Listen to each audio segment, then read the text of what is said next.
Hi, thank you for watching this video. Today I'm going to touch on the differences between Gloomraider role-playing game, which I created, and Shadowdark. So if you're interested in that, stay tuned.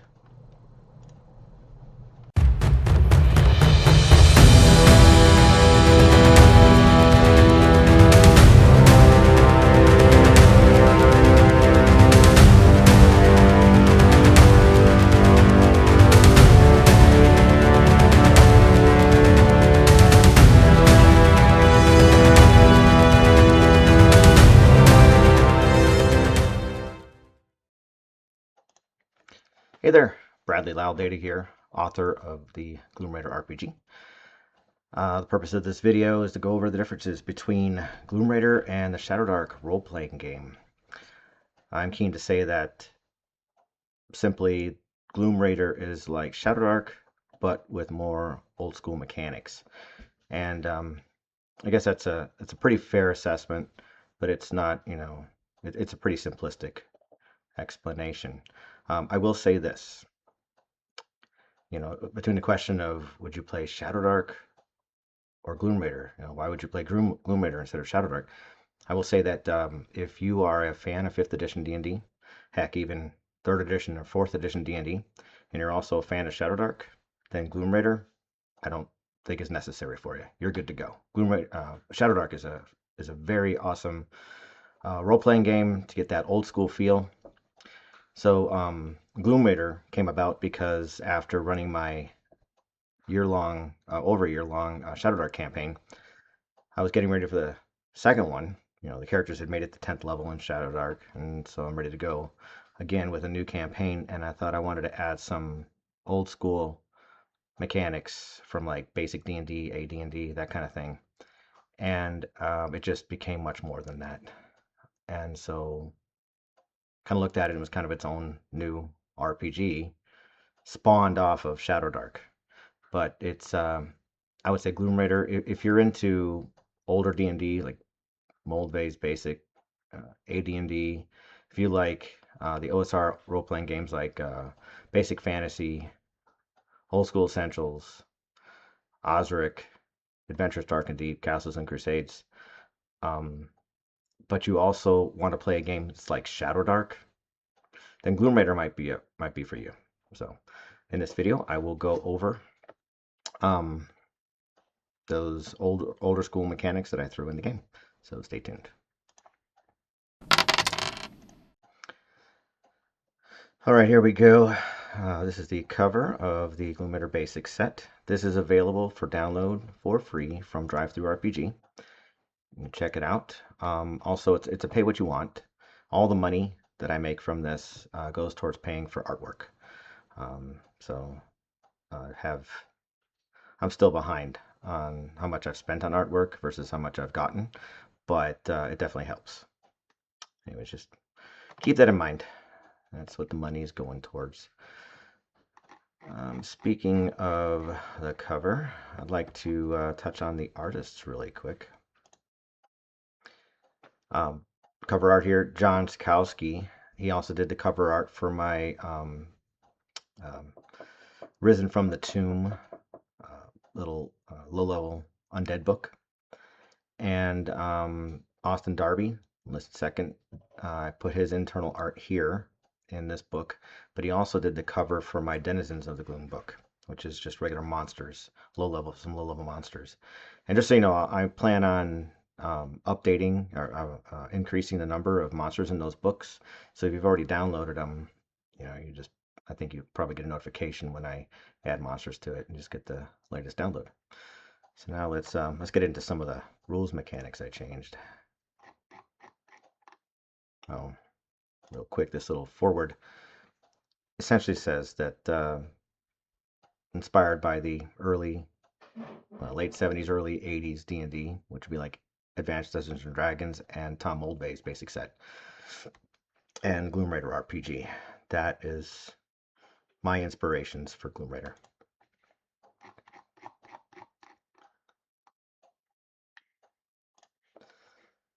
So attributes. One thing I did is I rearranged the attributes back to the old school way, starting with strength, then going to intelligence and wisdom, then to dexterity, constitution, and charisma. And the primary reason for that is the 4 core classes correspond to the first 4 attributes. So strength, in old D&D, strength went towards fighter, intelligence, magic user, wisdom, cleric, and dexterity, the thief. And then constitution, charisma were the spare attributes. Races, for this, I decided just to stick with the old classic starting 4 races from when D&D's first came about, which was the human, dwarf, elf, and halfling. I plan on doing more races in a separate supplement. But speaking of the classes, Templar, Warrior, and Delver. Templar is Gloomraider's cleric. It's inspired by the AD&D cleric, where in Advanced Dungeons and Dragons Player's Handbook, it mentions that the cleric is like a religious knight, and those would be Templars in our history. And so that's why I came from the name Templar for this. And also, with the idea behind the gloom being the dark areas under the ground that you go and explore, the dungeons and what have you, I envision the gloom being this place where monsters emerge into the surface world, killing, pillaging, grabbing people for food and slavery and what have you. And the Templars are like clerics who have specifically gone on a crusade into the gloom, and thus are referred to as Templars. Warrior is just the word I used. Since I was changing the other names, I decided to change fighter to warrior. Delver. Delvers are outlaws and thieves that they can no longer really make their way in life normally, legally, except taking their skills and applying them towards a gloom raiding team. And so they've changed their profession name from thief to delver, signifying that they technically are no longer thieves. And sorcerer, I chose that because sorcerers are a little bit more spontaneous casters, and in this game I brought back the Vancian style of spell casting, which is memorize the spell, cast it, and then you can't cast it again. You have to memorize it again before you can cast it. But added roll to cast, like Shadowdark has, except I have a different system called wild casting. Uses 3d6 instead of a d20 to determine success. So I have both, so I decided to just call it a sorcerer. And in my lore, after a great apocalyptic event, the world was filled with filled with magic, and now it's embedded in the world. And the magic users found that even though they cast a spell, that they could call upon the residual magic in the area to possibly cast it again. And so, to signify that difference, I just called them sorcerer. Anyways, that's the explanation for that.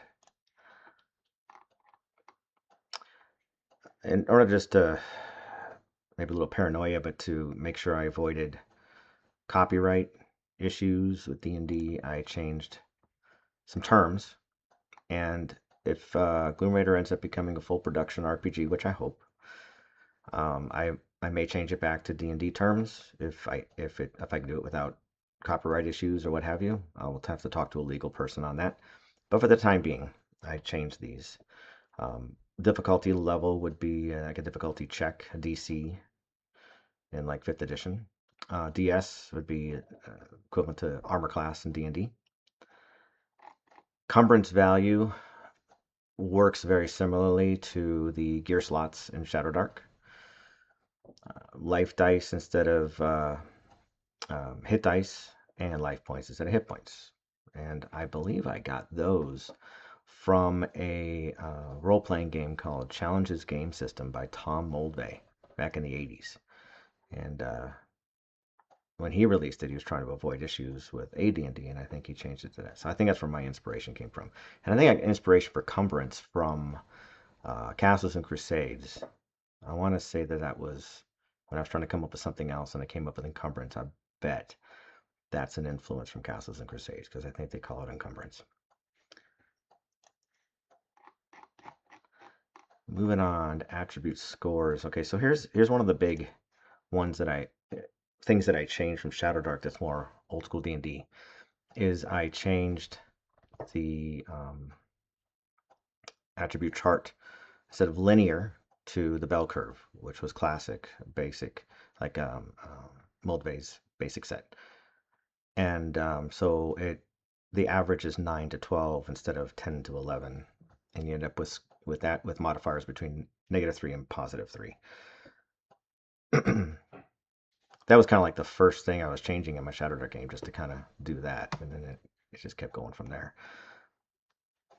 This is another one that I was implementing as a house rule in my Shadowdark game initially, where the races had their ability score adjustments from Advanced Dungeons and Dragons Player's Handbook. And also the attribute minimums for race and class. Those also come from the Advanced Dungeons and Dragons Player's Handbook. Races. Human is probably, but it's not old school the way the human is done here. I believe I had been working on my own role-playing game since 2009, a D&D style role-playing game. Stopped for a bit in 2014, and then I played 5th edition for a while, and then I kind of started it up again in, I think, 2016, 17. And this was something that I was putting into that particular iteration of my game, which was sort of starting feats for humans, but these are rolled randomly. So these little traits that you can roll are kind of like having feats. So it's something I added to humans to give them a little differentiation, so they didn't feel like they didn't get anything, versus the other races. So the dwarf, for the dwarf, I looked to the Advanced Dungeons and Dragons Player's Handbook and anti-magic. It works very similarly to how it does in AD&D, where they can resist magic cast upon them by just making Constitution check. Gloom foes, that's from AD&D, where they get a bonus against goblinoids and also have a better AC when attacked by giants. Stone cunning, this is more powerful than it was in AD&D, but it's inspired by it, to where they're able to notice stone construction, secret doors, and traps made of stone. This is just sort of automatic in my game. If they're looking in the right area, they find it. Stout, advantage to resist poison. That's inspired by Advanced D&D. And then the elf, the Fey-blooded, resistance to sleep and charm. In AD&D, they had a 90% chance of resistance to sleep and charm, probably in basic too. And so that now is, in this game, is a 3+ on a d20. Heightened senses. Elves have always been better at finding secret doors, so that's implemented here. Also, elves were always better with attacking with bows, and that's also here as well. And stealthy. Elves were always good at surprising if they weren't metal armor, if they were alone, and so that's implemented here as well. That's from AD&D. Halfling. Believe it or not, in AD&D they were kind of anti-magic like dwarves, and they were stealthy like elves, and they were stout with resistance of poison like oh, here we go, like dwarves. So that's all inspired by AD&D. Primary attributes. This is something from basic D&D, where each class had a primary attribute, and that's what I was talking about. Strength for warriors, intelligence for sorcerers, wisdom for Templars, and dexterity for delvers. And but it doesn't work the same way in my game. For me, it gives them bonuses when making attribute checks, specifically attribute checks, not attacks, but just attribute checks. One of the things that I changed from 5th edition, 5th edition, it's built into the mechanics for your character class to increase its ability scores as part of it getting appropriately stronger for its level, as opposed to just being just an extra bonus. If you don't, like if you're a fighter that wields melee weapons and you don't use your ability score bonuses to increase your strength, you're jipping your fighter's power. It's going to fall behind the power curve from everyone else. In basic D&D and AD&D, your strength didn't have to increase as a fighter because the ability to hit with your melee weapons increased just by the class. And so I went away from increasing ability scores to for your character to increase in power to back to the old school way, which is just you got your abilities, your class abilities increased as you leveled, and that's represented here. You roll a +1 to your defense score, and it's like getting a +2 to dexterity, and your +1 to thievery, and that's like the thief skill is increasing. But I did incorporate, if you roll a 12, you can increase an ability score by 1. I thought I'd leave that in. But back in the day, AD&D and basic D&D, the only way to raise your ability scores was through magic or aging.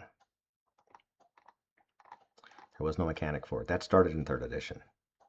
And maybe 2nd edition skills and powers might have had some optional rules for that. Yeah, sorcerer, got that. All the classes have the ability to raise 1 ability score. I'm kind of skimming through this because the classes work very similarly to how they do in Shadowdark. I did change the options in the advancement tables over Shadowdark. I adjusted these, so they're different for Gloomraider. Alignment, I went with 5-axis alignment. There's true neutral, but there isn't things like lawful neutral or neutral good, and that harkens back to the original basic box set by John Holmes. I think his name is John Holmes. Language chart. This is heavily inspired by the language chart in the D&D basic set. The way you get more languages depending on how high your intelligence is. The way I wrote out the actual languages, I think it's actually inspired by 3rd edition D&D. I just like the way they laid it out. Okay, this has nothing to do with old school rules per se. This is a thing I put in into Gloomraider that's kind of confusing. I haven't been able to figure out how to word it correctly without using too many words. But like in Shadowdark, the number of slots or your EV number that you can carry is your strength score minimum 10. And in Shadowdark, that's it. And I didn't really, it was just kind of weird in Shadowdark that you have a backpack, but just you have a backpack. There wasn't any real benefit to it that I can recall anyway. So I put a thing in here that, so if you carry, say you carry 12 EV of stuff, it weighs 12 EV, but you can put 12 EV of stuff in a backpack and it'll only weigh 10 EV. So it gets you essentially 2 free EV of equipment. And then the large pouch will get you 1 extra EV. So technically, let's say you had a 9 strength, so your EV is 10, but you also have a backpack and a large pouch. Technically, you can carry 13 EV of stuff. Anyways, just wanted to throw that in there to mention it. Unlike Shadowdark, I have hammers. These are inspired by D&D. Like at AD&D, the hammer did a D4 of damage. But the Warhammer, I think I increased the strength, the damage for a Warhammer over AD&D.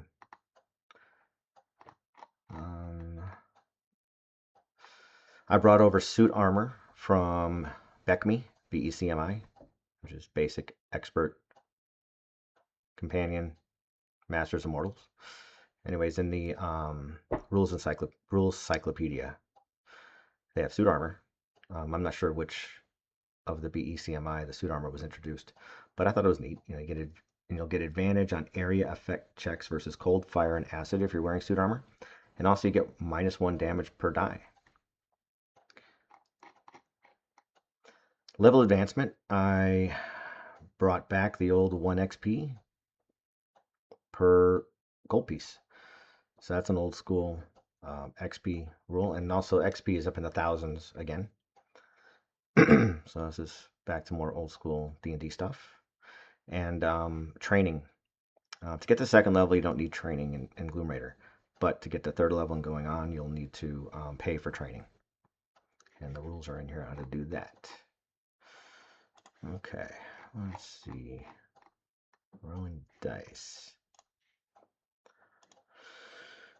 Okay, advantage, disadvantage is different in this game. I went with, so in basic D&D and advanced D&D, they had a lot of modifiers and penalties for various actions. And there's a pretty large chart of bonuses and penalties there. And I wanted to simplify that. And so it's represented with a D4. If you have some kind of boon, maybe you're on higher ground or what have you, you get advantage, you'll get a +1 to +4, depending on how well it is. And so it's random. And then thus a bane of some kind. You're on the ground, on your back, let's say, and you get a -D4.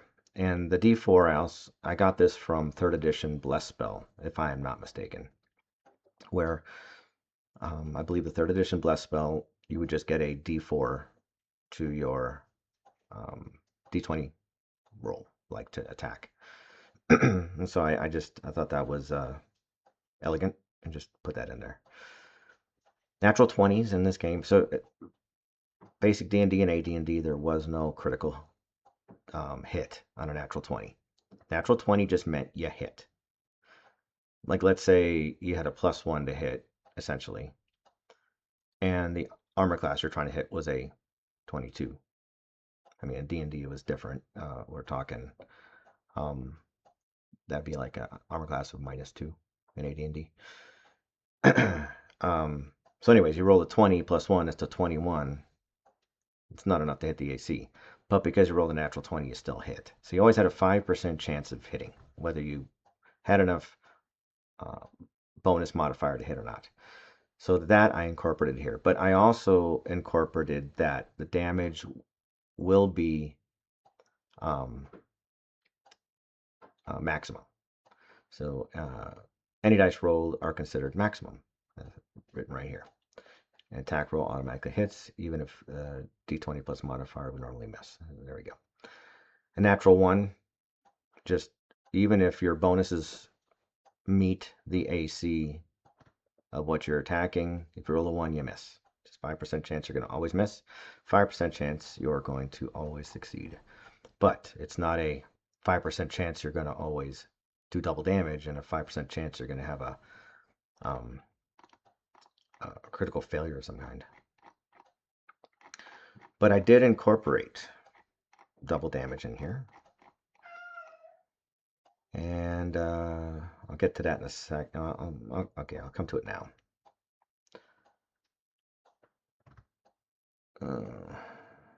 Critical hits right here.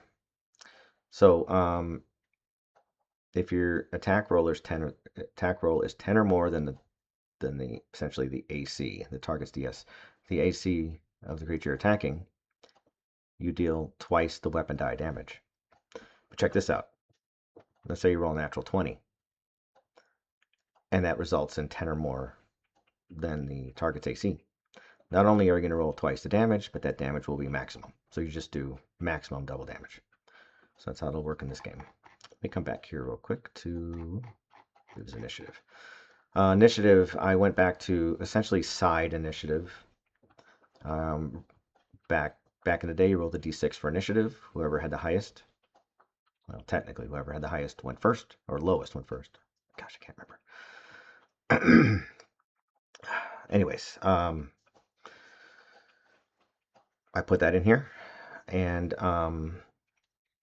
what it is in this game, you're going to, each player is going to roll a d20 dex check to see who goes first. in an initiative. And whoever goes first is going to be the starting Gloomraider. Okay, the starting Gloomraider is the person who rolls the D6 against the DM to see if the party goes first or the DM's monsters go first. So let's say the players rolled high. He rolled the D6 was higher, so the players all go, and then the DM will go with his NPCs and monsters. Then we roll a new initiative. Oh well, I'm sorry. Then the starting Gloomraider moves to the next person clockwise, and then they roll the next D6. So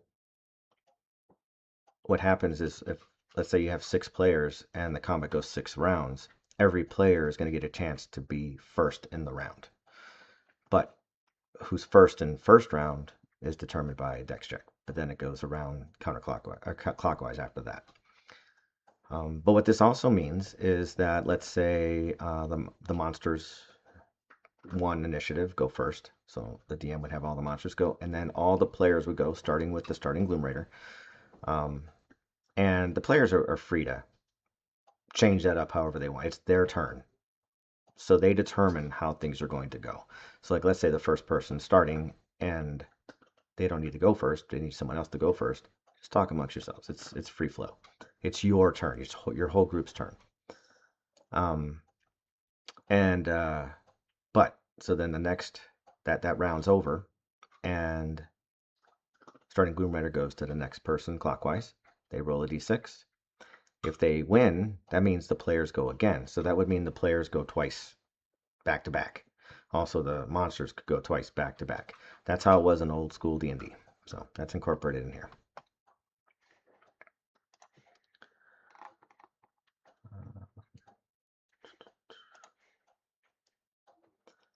All right, something else I incorporated from old D&D. If you get exactly to 0 hit points, you fall unconscious and you're not dying. But if you're reduced to -1, like if you had 5 hit points, it took 6 hit points of damage, so you're at -1. You are now dying, and you're going to take 1 life point per round, unless healed or stabilized, until you reach a negative number equal to your con score. So if you have a con of 15, you can go to -15 before you die. If you have a con score of 8, you can go to -8 before you die. In AD&D, it was just a flat 10. I think maybe in 2nd edition AD&D, it might have gone to your con score. Or it was just a house rule. I can't remember. But anyways, it was, I'm pretty certain it was just, you get to go to -10 before you die in AD&D. And here it's negative con. And I just like that because I felt that people with higher cons should last longer while dying than people with lower cons. So this represents that. But also, I added, this isn't old school or anything, but every round you can make a Constitution check. If you get a 20 or higher on a Constitution check, you self-stabilize. So there's a chance. But here's the thing. Let's say you got 2 hit points left, and you have an 8 con, and you take 10 hit points of damage. So you fall to -8, and you just die. You're dead. So that's how that works there. Let's see here. Spell casting. I'll go over wild casting real quick. This isn't old school or anything. This is just something I came up with. I came up with 3d6. I wanted to incorporate the bell curve rolling into something. And wild casting just seems like a mechanic external to the normal mechanics. I wanted it to feel different when you're rolling a wild casting check. So I went with 3d6. And the difficulty level of casting a spell through wild casting is 11 plus the spell level, which would mean a DL of 12 to cast a first level spell. Now, if you know anything about the bell curve, I told you 9 to 12 is the average. That means 12 is at the high end of average. That means the odds are technically against you to make this roll. You're going to need, to be a higher level caster to succeed. And you add half your level rounded down to the wild casting check. And so, but also, as you're getting up in level, the spells are harder to wildcast. But as you get up in level, the lower level spells are going to be easier to wildcast. And that's essentially how that works.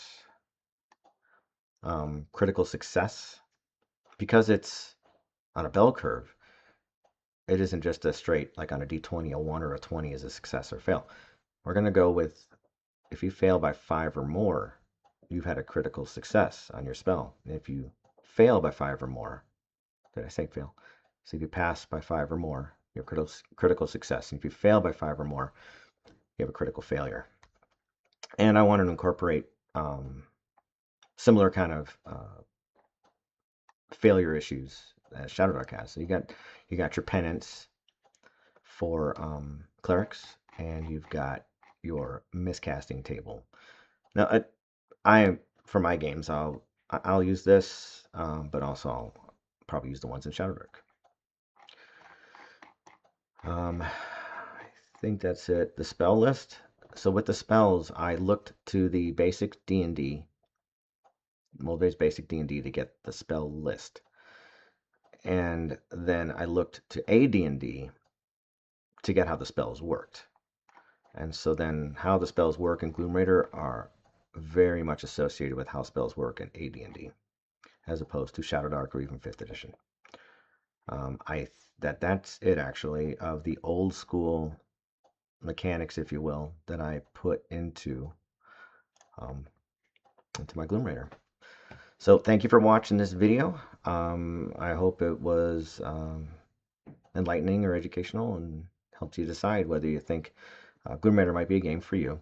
Gloomraider, although it can be played by itself right now, I've been playing it with the basic rules. Don't need anything else, though I will be coming out with a Gloommaster's guide that really is just going to be expansions on the rules and advice and how to handle certain situations and what have you. But as far as the rules go, for the most part, they're all in the rule book. It'll also have magic items, though I might put that into a monster book, so it might be monsters and treasures. I don't know. Haven't decided yet. If I end up fully doing this as a product, it'll go to Kickstarter or Backer Kit or something. So, and we'll figure out how to put the books together then. But my idea is that there's going to be a player's manual, which will be very simple with just the basic stuff. And it's like a free PDF handout. And then the Gloommaster's Guide will have all the player's rules, plus all the Gloommaster advice and what have you. So at the very least, my game might be useful to you if you want to mine it for house rules to put in your Shadowdark game. So anyways, there is that. And with that, I will say goodnight. Thank you for watching again, and we'll see you next time.